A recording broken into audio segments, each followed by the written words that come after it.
Carlos, I don't know where to start. I don't know what to say. I tried to write about this a little bit, probably not very successfully.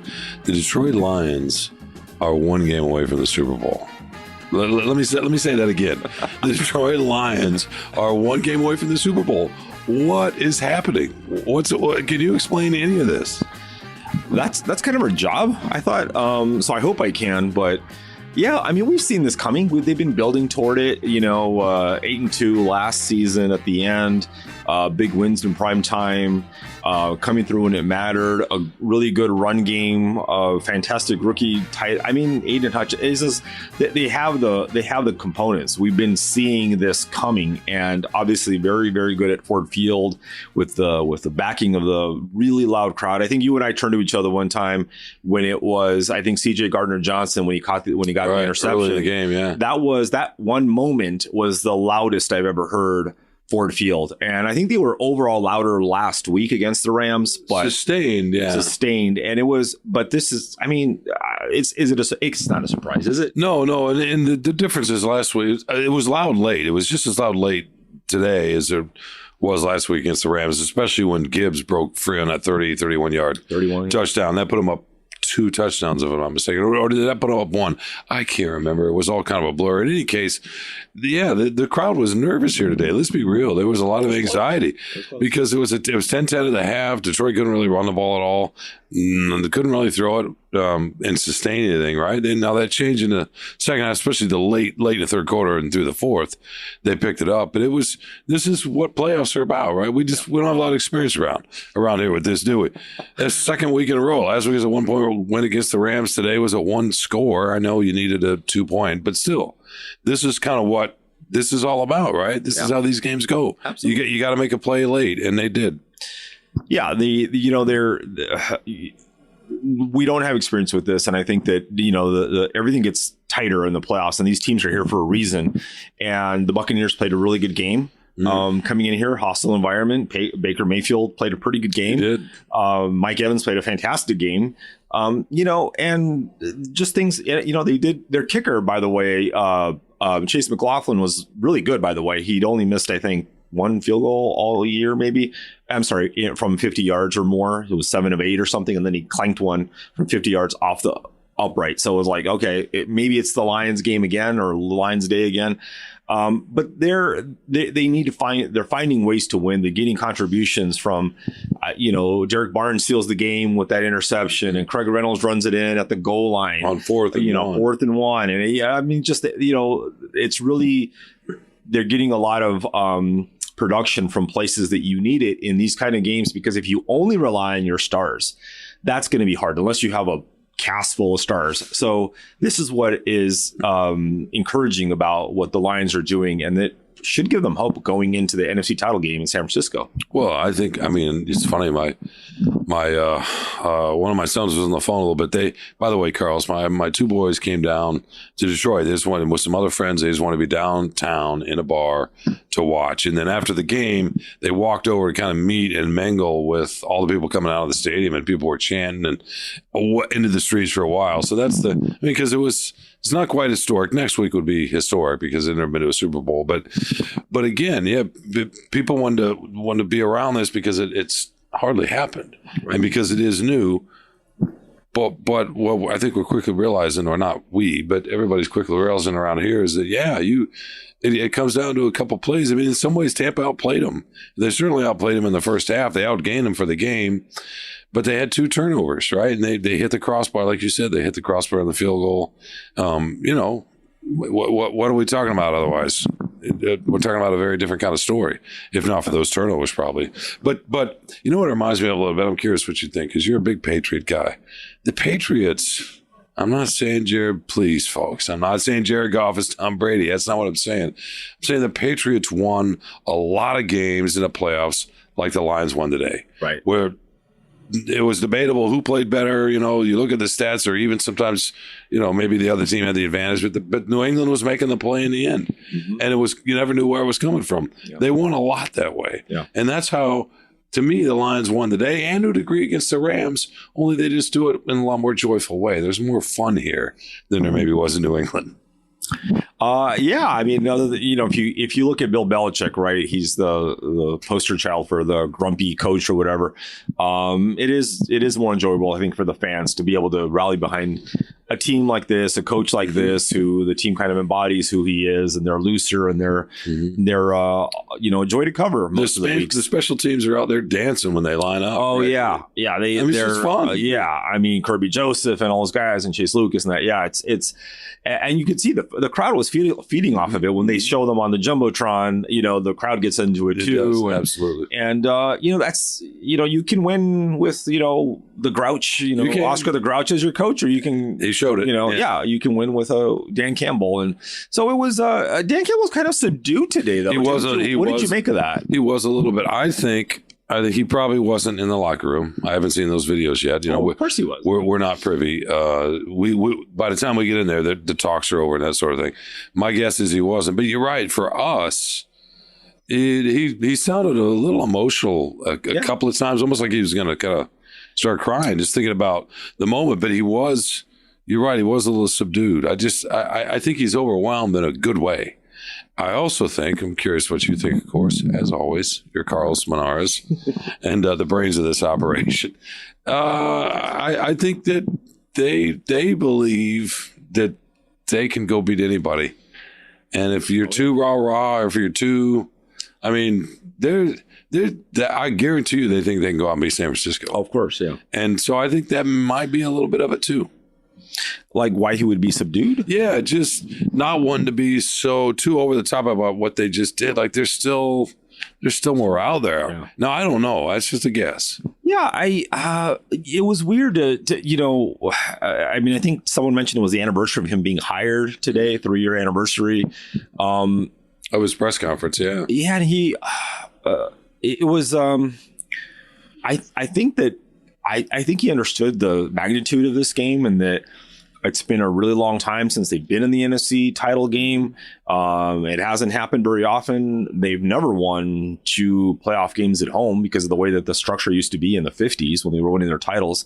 I think a lot of people have been throwing this kind of stuff at him, and you're right. Maybe he doesn't want to think like, hey, look at what we've done. Look at what we've, like, hey, we know there's. And he said it early in the week, we have 3 more to go. They know they need to win 2 more games to win the whole thing. So maybe he doesn't want to get too caught up in what this means. And now we're going to the NFC. He's going to have plenty of time to talk about that during the week. And what did you say last week, right, Carlos? He said, that's 1. That's 1. Yeah. And I guarantee, 2. And he didn't say that today. Wait, but 2 comes after 1, right? Right. Okay. I think so. But I guarantee you that. So you could, when Jared Goff came to talk to us after Dan Campbell, sorry for making it. Do you want me to hold the mic? I'll hold it. No, that's fair. You rest. Very, very kind. I'm here for you. Very, very kind of you. But you could hear, I swear to God, you could hear in Goff's voice, he was talking about going to San Francisco. Somebody asked him about going home. He grew up in Marin County in the Bay Area, which is just north of the city. And he was like, yeah, it's going to be great to go home. And he's like, yeah, they have a great team, but just about us. And the way he answered that, yeah, they are not scared of San Francisco one bit, are they? They think they can go out and hang with them. Whether they can or not, I don't know. He mentioned they were a very good team, and I will guarantee you this game means a lot to Jared Goff. Mm-hmm. He talks about San Francisco kind of a lot with his teammates and such, and he's proud of it. He went to Cal there in the Bay Area, so this is a lot. I think I'm guessing he's going to want to downplay it this week when we talk to him on Wednesday, and that it's a really good team, but this is about more. Just like he said, it's not just about me. I thought that was a swaggy swag comment, to be honest with you. I didn't think he was downplaying it. Really? Yeah, the way I heard that was, yeah, they're good, but we'll be okay. And only he didn't say that, but I just felt like that was his tone. It was weird. He doesn't, not weird, but it was interesting. He doesn't normally do that a lot. It wasn't braggadocio outwardly so as much as just a confident group, right? They should be. I mean, and especially you saw what Green Bay did. They almost beat them. They did. The 7th seed almost beat the number 1 seed in their first game. For sure. And by the way, Tampa, I mean, how much better is San Francisco's defense than what they saw here today? Not much. They're a little better on the edge. Yeah. Right. They're not as good in the interior on the defensive line I'm talking about. Their linebackers are just as good. They may have the best linebackers. But there's not a lot of difference at that point. in terms of so if they can figure this out and find a way, then that just gives them confidence to go against San Francisco, right? Yeah, the one thing is San Francisco has a very strong home presence. They're that's a tough place to play. It has been so. That team's been rolling. They've got a lot of excellent players on both sides of the ball. It's hard to pick against San Francisco. No team is unbeatable, obviously, but I think they have to. They don't want to diss San Francisco, I think, but they definitely need to, give them their respect, but be confident, and they should be confident. I think they deserve to be confident. No, they should. And look, and you and I later this week when we reconvene, like we always do. I look forward to that, by the way. We're going to talk more about San Francisco, but first of all. We need to take a quick break. Our producer is yelling at us. For all I know, he's screaming at us. But I want you to know, I was thinking about it in the back of my mind. We need to take a break. So, like minds, right? Can we at least say that? Yeah. We'll take a quick break. We're going to come back, and I want to hear your thoughts just on this night and the importance of it, and maybe a little of the meaning of it, because this is different. This is very different. It is, and it's been a long, long time coming. And you mentioned Dan Campbell getting hired 3 years ago. Or having his press conference 3 years ago, I want to say to the day, the fact that, you remember what that was like, the fact that we're standing here and they're winning away from the Super Bowl. So that I want to get your thoughts on all that. But let's take a quick break, Base and Bills, and we'll be right back with Free Press Sports with Carlson and Shawn.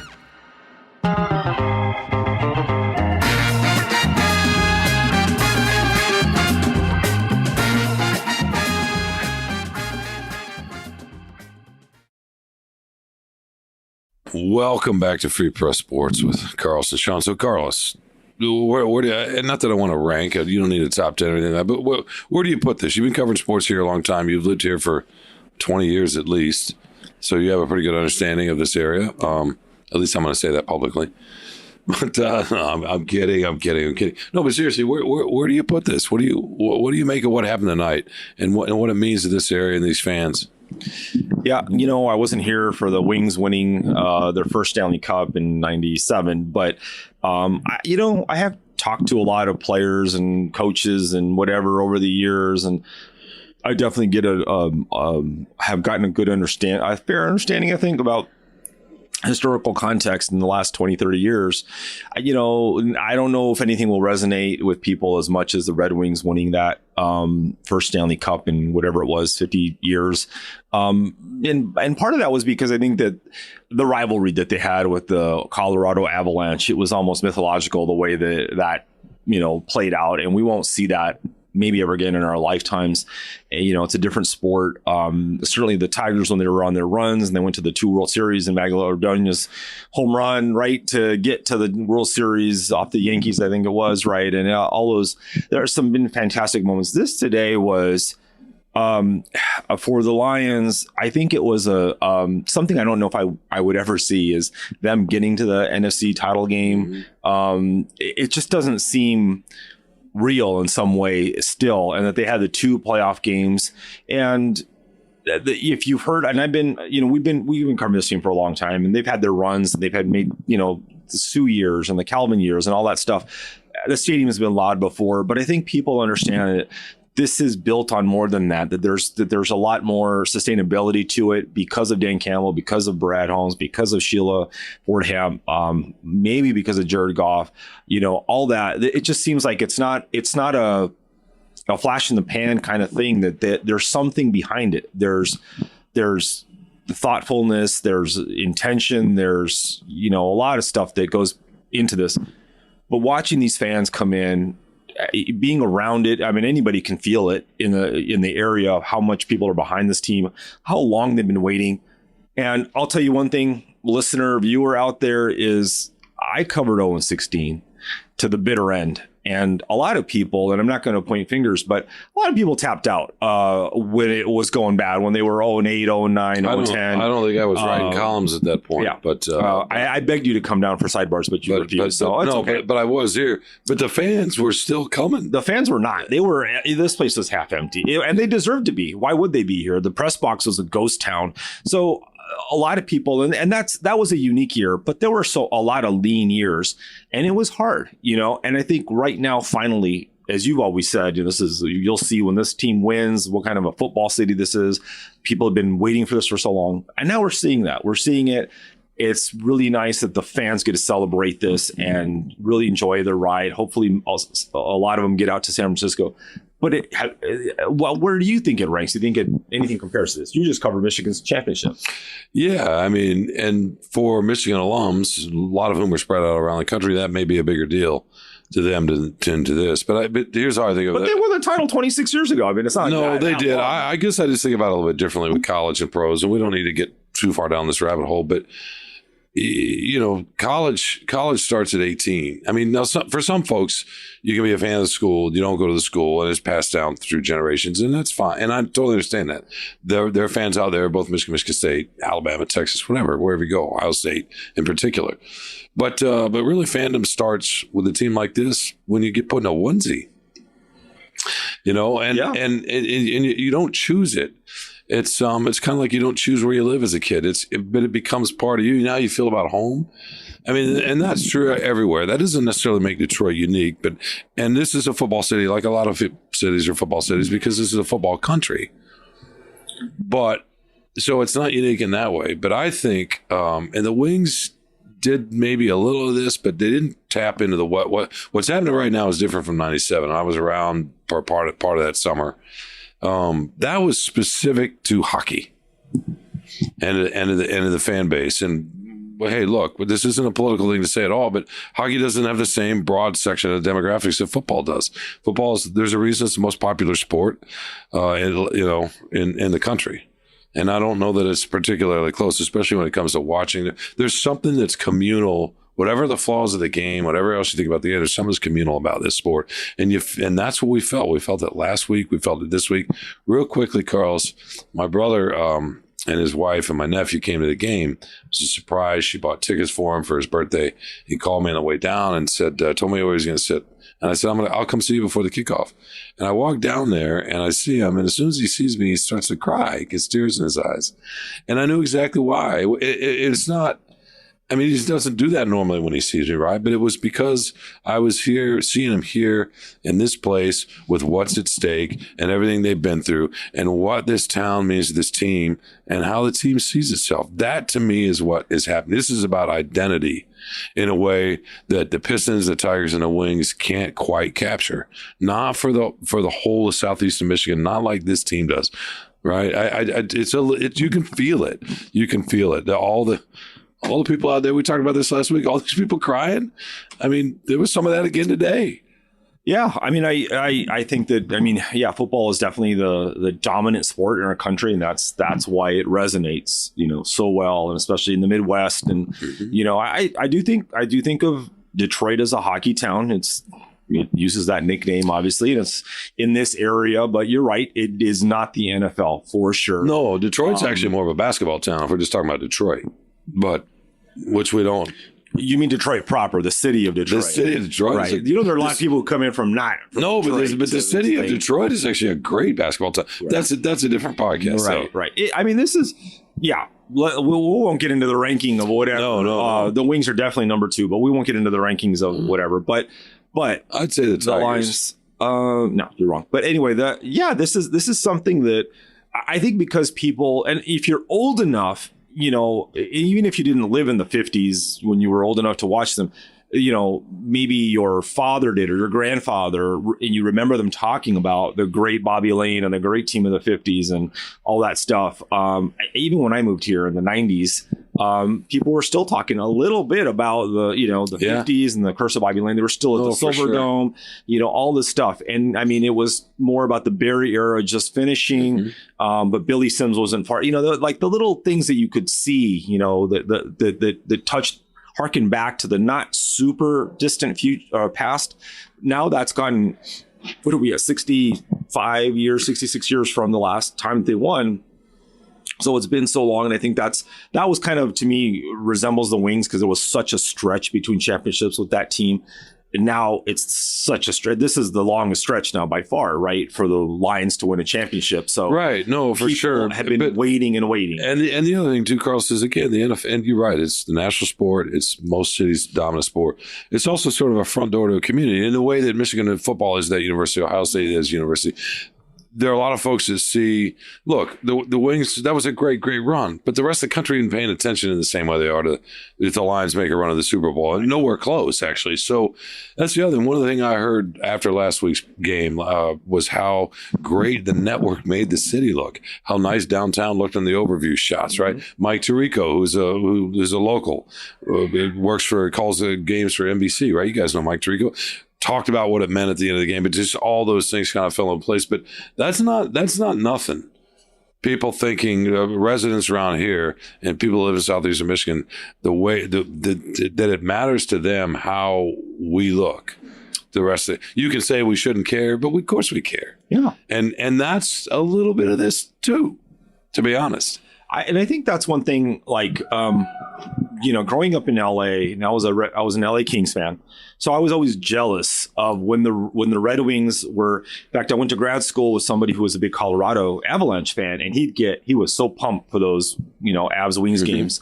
And as a hockey fan, I was jealous. I was like, what is it like at the Joe? As one of the things first things I wanted to do when I moved here, and I think people look at the Lions this way too, and the city, and they think, wow, this is cultural. This is something that is deeply embedded in this community. And the Rams were appreciative of that because they play you grew up in LA and they were just playing at Anaheim Stadium. Right. Even with Eric Dickerson, it just wasn't the same vibe. Even when the Raiders were at the Coliseum, it wasn't the same thing. SoFi is definitely not like that at all. And not every team, even though it's our national sport, not every city is a football city. A lot of them are not football cities. Even Tampa, I don't think can touch what Detroit has. But Tampa, the Buccaneers are by far the most popular. I mean, the Rays don't draw there at all. The Lightning have been good, but no, the Buccaneers are the most popular team. But you're right, it's not the same because there are a lot of transplants. Right. Yeah. And that's part of it. And LA is, Dan Campbell talked about LA after the game. Yeah. He insulted my people, but he wasn't being critical of it at all. He was saying it's just different. Basically he was saying there's a lot more to do out there. And that's just a fact. And that there just is. But they're just different. Like the way that I think Midwestern cities and cold weather states are generally football cities. Southern and Western states are baseball cities a lot of times. Well, Southern LA is a baseball town. The South loves football too, but they like college football, right? Right. Yeah. For so long, they just had one pro team down there, and that was Atlanta. Mm-hmm. And they were kind of the team for 4 or 5 state region. But in any case, all right, enough of the. No, it's fun to talk like this, but you wanted to say zeitgeist, but okay. No, I don't really. I was a good band in Austin in the early '80s that I used to go to at clubs, But no, my last point is, and I don't want to make this too personal, but my brother, and watching his reaction, that's not a one-off. That wasn't an outlier. The way he reacted down there and the way they felt, and the crowd the stands were pretty full at that point. I just stood there and saw the way that's representative of tens of thousands of people, maybe more, to be honest. Sure. And that's the thing. It wasn't just specific circumstances that led to this emotional thing. It was representative of something that's pretty deep and pretty broad right now. And they got a coach that's tapped into it. He keeps talking about sacrifice and playing for the person next to you. That's not new. Right. But he means it. Absolutely. Yeah. And that's the thing about football I think we love. Just whatever else you think about the game. It really is about the person next to you. If you don't do your job, they can't do theirs. And the whole thing, it's a house of cards, right? Mm-hmm. So. Yeah, absolutely. It's all about teamwork. It's the most probably teamwork sport there is in our country, anyway. Yeah, and they've made good on what Dan Campbell has preached, and they bought into it. And these are the rewards from all that work and all that preaching and staying true to it. Absolutely. All right, Lou, you need to get right. I want to read. I always look forward to reading what you write, and I guess I need to write. No, I need to get right. We need to book our flights to San Francisco. That's what we need. Yeah, we need to take care of travel plans and do all sorts of stuff. We will obviously gather. We'll get together later in the week, talk more about. I still can't believe it, an NFC Championship game. But until then, any last thoughts? No, I do hope the fans get to go out to historic Levi Stadium. It's not. I used to go to Candlestick for Dodgers. That was Giants actually one of the games. great crowds. It was a great crowd. Although, if I went as a Dodger fan wearing Dodger gear, the Giants fans didn't even watch the game. They just were booing me and my friends who were wearing Dodger gear. So it's funny. Real quick. You're talking about. We'll talk about this more. But you're talking about L.A. San Francisco is actually a great football town. Part of it's because they've been really, really good, but they had a kind of an iconic park with stuff to play in with the wind coming. But they love that team there, and just like the Oakland is all love the Raiders. Unfortunately, that's another story. All right. But we don't need to thank anybody, right? No. The fans for watching. Yeah, and thanks for staying with us. Enjoy this ride. We'll talk to you in a few more days when we return with Free Press Sports with Carlos and Shawn.